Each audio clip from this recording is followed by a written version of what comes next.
बिस्मिल्लाहिर्रहमानिर्रहीम। खुतबाते अमीरुल मोमिनीन इमाम अली अलैहिस्सलाम, नहजुल बलागा, खुतबा नंबर 61। दुनिया की बेइस्बाती का तज़किरा। अमीरुल मोमिनीन इमाम अली अलैहिस्सलाम अपने इस खुतबे में इरशाद फरमाते हैं, तुम्हें मालूम होना चाहिए कि दुनिया ऐसा घर है कि इसके अवाकिब से बचाव का साजो सामान इसी में रहकर किया जा सकता है कि किसी ऐसे काम से जो सिर्फ इस दुनिया की खातिर किया जाए निजात नहीं मिल सकती। लोग इस दुनिया में आजमाइश में डाले गए हैं।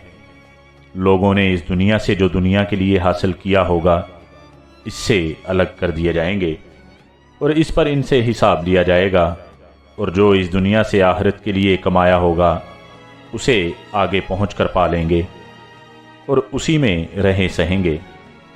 दुनिया अक्लमंदों के नज़दीक एक बढ़ता हुआ साया है जिसे अभी बड़ा हुआ और फैला हुआ देख रहे थे कि देखते ही देखते वो घट कर और सिमट कर रह गया।